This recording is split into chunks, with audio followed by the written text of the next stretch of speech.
Hi everyone, this video is for the 17th of March. We are just beginning lesson 17, and in that we are going to be learning about a lot of different properties of addition and multiplication. And so I want to walk you through the flip book that I can have you make if you have your packet. If you don't have a packet because you're all virtual and you want to just use the Pear Deck to refer to, that's fine too, or you could print it out, and it is available on Google Classroom. But in this packet, and I apologize for some of your packets don't have page numbers. I did the copying in two different times, and I grabbed the wrong one for some of you. So if you don't have page numbers, I numbered them 1 through, I believe it goes up to 37 if you go every page front and back. But these are pages 13, and then there's nothing in the back of 13, 14, so 13, 15, 17, and 19. So if you have those actual page numbers, you can actually take them out of your packet. So I just kind of did a kind of rip there, and I want you to cut them down the middle, meaning fold it like a hot dog, okay, and actually cut, watching this, these so that you have 8 strips of paper, okay, and if you notice, there are numbers. This is the first one. There's no actual number there. This is just like the cover. And then you're going to find the strip that says 1 at the bottom. And you're going to layer it. So here we go. So that, I'll back this up. 1 is on top of the other, but you can see this bottom, what is a property, okay? And then once you line that up, it'll look like this on the bottom. You're going to find the second one, which is the commutative property. You're going to go behind the what is a property, number 1, and layer it like a fan. So you're going to fan them out like that. So you see the second one. And you're going to keep going until you have all 8 pieces. 5. So you see, I'm just putting them behind it so that it's growing. So it's getting a little bit longer. And then 6 and 7. It got cut off a little bit at the very end. But this is what you should have at the end, this long thing here that has a bunch of these tabs. And then this whole entire thing, okay, you're going to take and you're going to fold backwards and make a crease. And you can staple it up here, and then you will have a flip book that you can manipulate and use as a reference. So I'll show you that last move again in case you missed it. So the whole thing is all fanned out. So you're going to take the whole thing and then just go from this very top, bring it all the way down to the bottom, and then make a fold there. Okay, so it's a little flip book. Do you have to make a flip book? No, but it's going to be really nice to have if you want to, as a way to memorize and learn these properties. In Pear Deck, you have these same sheets of paper that I copied for you. So don't worry about any of that folding and stapling and cutting. If you wanted to use the Pear Deck, it's there for you, the same as the paper version. So we're going to be talking about properties of addition and multiplication.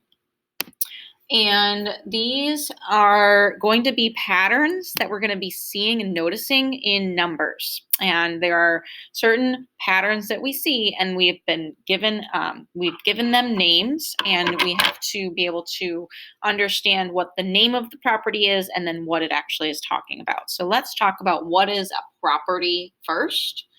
And I'm going to kind of type and write as we go through this. So a property, so you see the question is at the bottom that we're going to answer. And if you're in your flip book, you can just open that first door and write in that first page. Okay, so that's how that's going to work if you're on paper.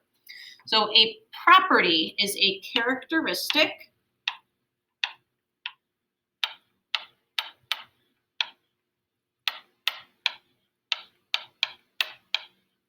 or a pattern that occurs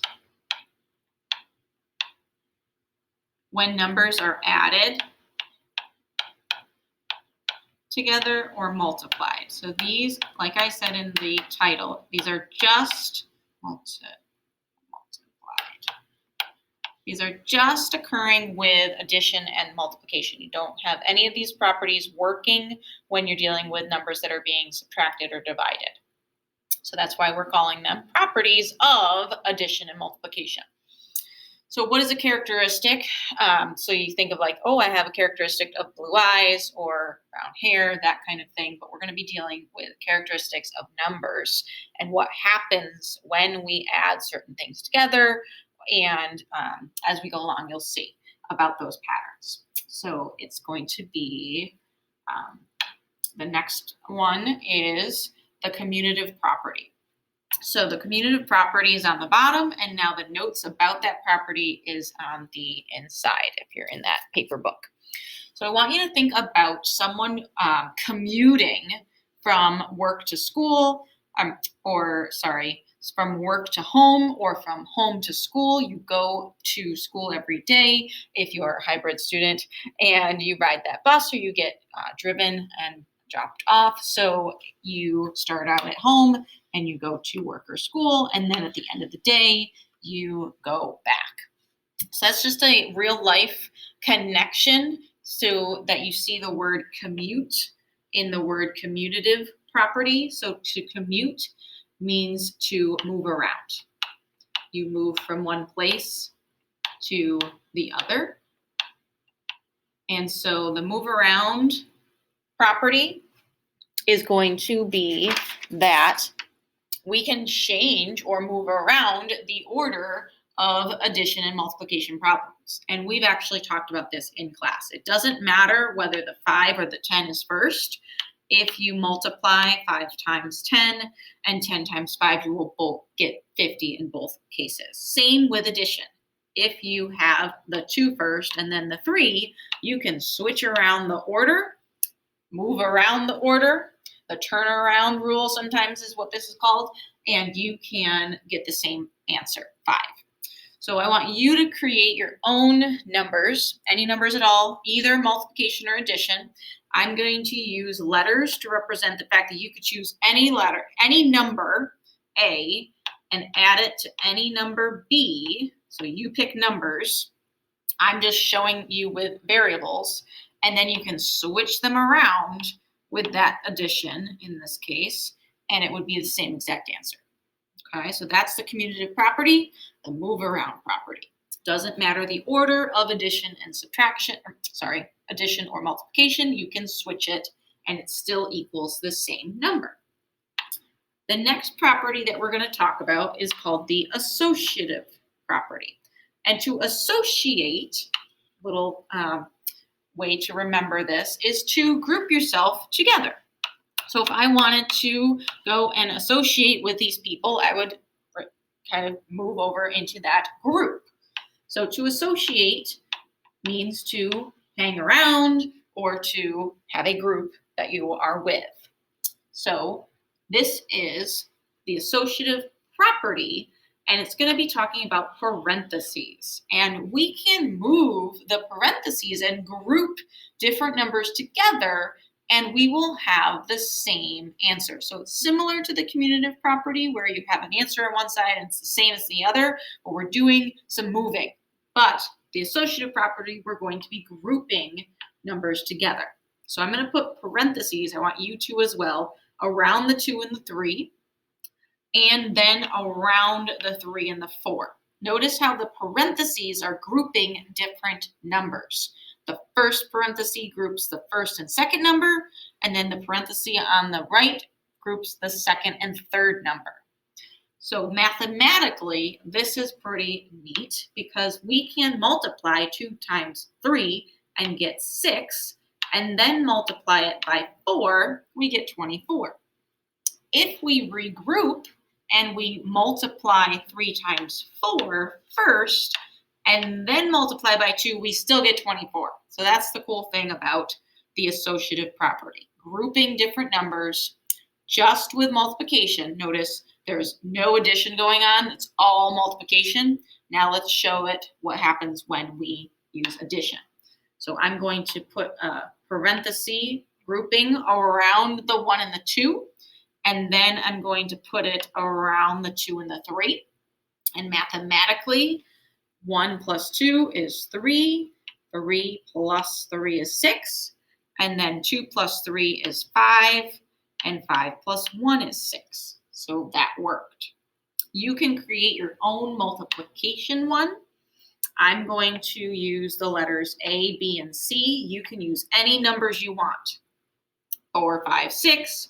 23, 24, 25. You don't have to go in order. You can do any random numbers you want.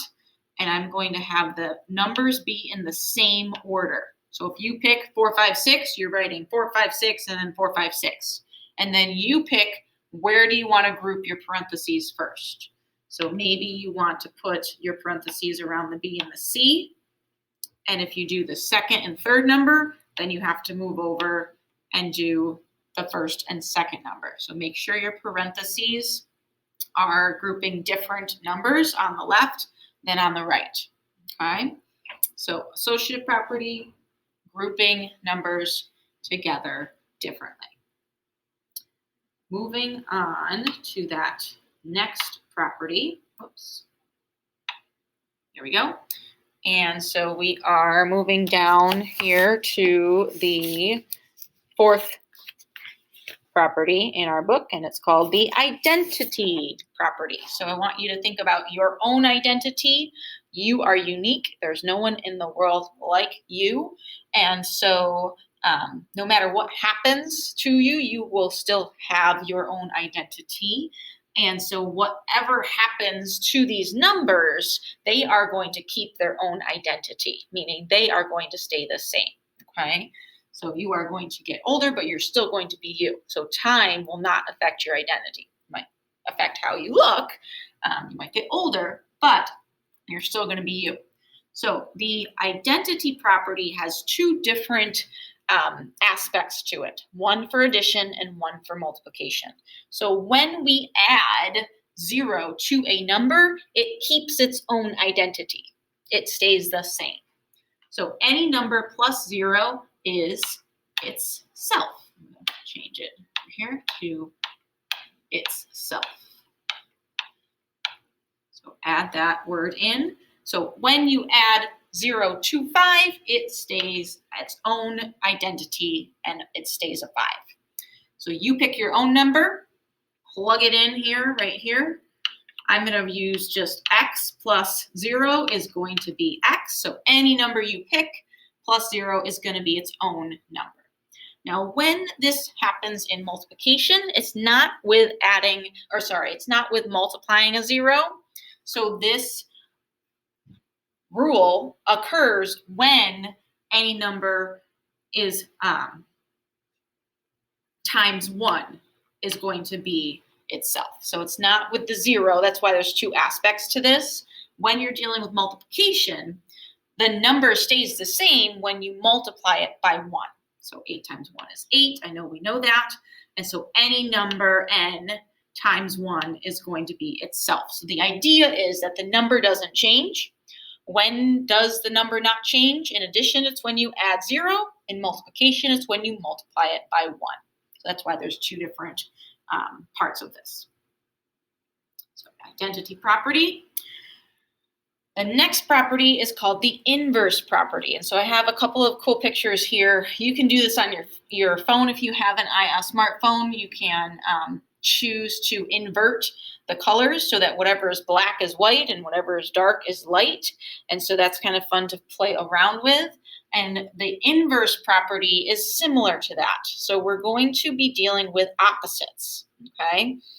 So again, there's two different aspects and differences when you're dealing with addition and then multiplication, as you'll see. So when we deal with opposites, a cool thing happens. And if you remember from our work with integers, when we have any number plus its opposite, no matter what that number is, this pattern will happen.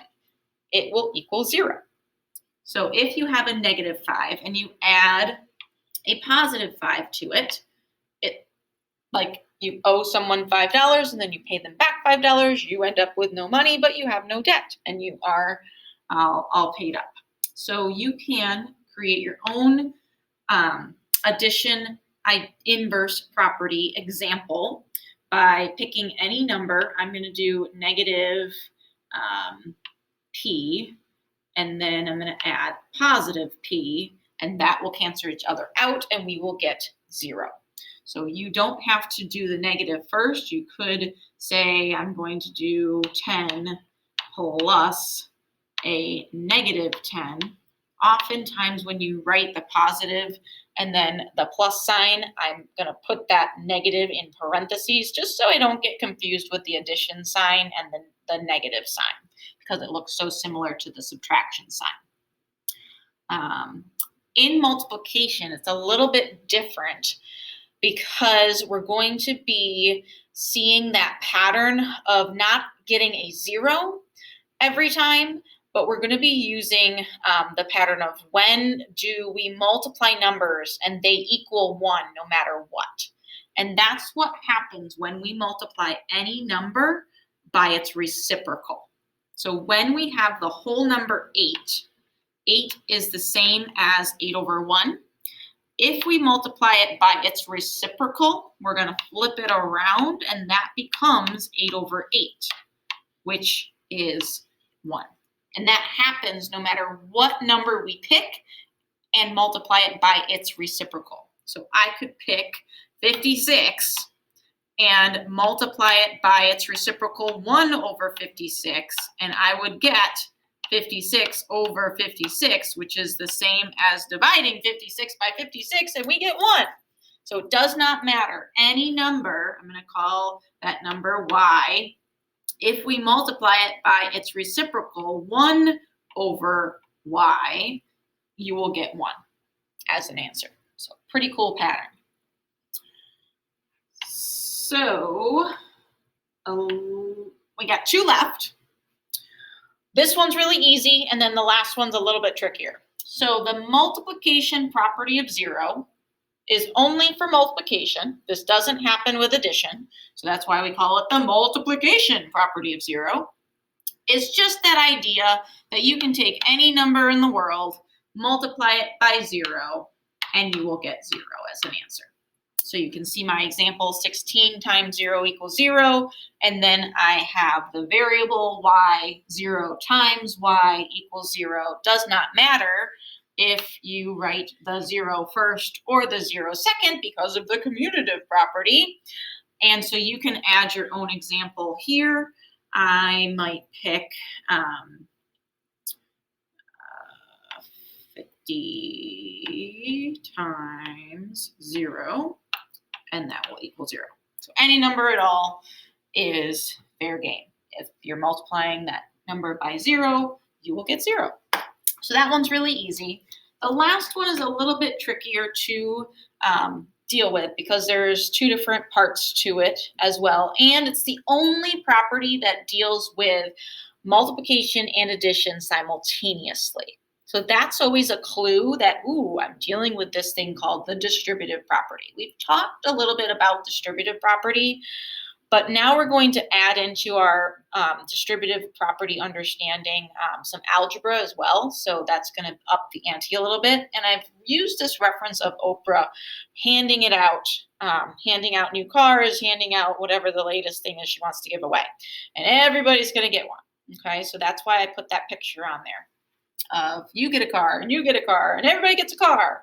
It's also called the handed out property. So I want you to fill that in up at the top. So let me just get that up a little bit thinner. That would be easier to see. There we go. The hand it out property. So that means whatever's on the outside of the parenthesis is going to get distributed or handed out to whatever is on the inside of the parenthesis. And I have an Angry Birds photo picture, and I'm going to actually just move up so you can see a little bit better. And I want you to look at the picture first, and then we'll deal with the numbers. So the distributive property says that whatever is on the outside of the parenthesis gets distributed to the inside of the parenthesis. So you see those two black arrows. The red bird is going to be multiplied with and connected with as factors the green bird. And then the red bird is also going to be connected and multiplied with the blue bird. And you see that this addition sign that was connecting the two is still connecting the two, but now we have the red bird handed to the green and the blue by multiplication. So you see this multiplication going on and addition. So what does this look like with numbers? Well, let's start with 2 on the outside and then 3 plus 4 on the inside. Now, normally, yes, you can add 3 plus 4 and get 7 because of order of operations. We want to add those numbers first, and then 2 times 7 is 14. Yes, we know that this answer is 14, but let's rewrite it using this idea of we're going to pair up the 2, and we're going to connect it with multiplication with each number on the inside. So I'm going to actually want you to draw those arrows from the 2 to the 3, and the 2 is going to be multiplied by that 3, and then I want you to pick, if you have colors, you can do colors to help you with this. A different color, an arrow from the 2 to the 4, and that's going to be the factor pair of 2 and 4. 2 times 4 is on the right, 2 times 3 is on the left. So 2 times 3, let's actually do the math, and then 2 times 4, and we get 14, which is the same, 6 plus 8 is 14. It's the same answer as what we were doing in our head when we added 3 plus 4, and that's 7, and then multiplied it by 2. So it's a way of rearranging our numbers so that we can get the same answers. Kind of like the commutative property, but it's also the associative property because we're dealing with some groupings as well. So it's a different property all in and of itself, but it does involve addition and multiplication and parentheses. So there is a way to go backwards, and that's going to be called factoring it out. So we're going to factor out a greatest common factor. So that's why we were doing some work in Delta Math with greatest common factor, least common multiple to get you used to that. We want to find out what our greatest common factor is between these two numbers and use that as our number sitting on the outside of our parentheses. So we know that 7 times 1 is 7. That's the only factor pair that we have. So 7 times 1 is 7, and 7 times 3 is 21. So I'm using that idea of 7 is a greatest common factor, and I'm rewriting the first number, 7, using the 7 and its factor pair, and then I'm rewriting the 21 using that 7 and its factor pair. So 7 times 3, 21, 7 times 1, 7. Now I'm going to factor out. I'm going to pull out the factor of 7 that's common, and I'm going to put it on the outside. And then the leftover factor pairs are what I'm going to put on the inside. I know, so it's the trickiest one. So you can always double check by going with 7, going the other way. So 7 times 1 is 7, and then 7 times 3, so that's the first grouping, and then 7 times 3 would give us our 7 plus 21, which is what we started with. So we will work a lot more with the distributive property. It's the hardest one. Save the best for last. But for right now, I want you to work on identifying these properties. And I do have some practice examples in your packet. They are the very next page, page 21, and actually 22. I apologize there because it's front and back. And so these are just for you to fill out as a way to apply what we've just learned. And you can notice that there are fill in the blank, and it's asking you to recognize what is this as an example of. So you are going to be writing either the commutative, associative, or distributive properties. And there's some additional reminders of definitions. And so there are 1 through 10 on page 21, and then 1 through 10 on page 22 for you to apply your understanding of these properties with. And we are going to continue to learn about them in lesson 17, but this is going to be a nice reference for you in video form on your Wednesday learning day to get you set up for success. Can't wait to learn more with you. See you later. Bye.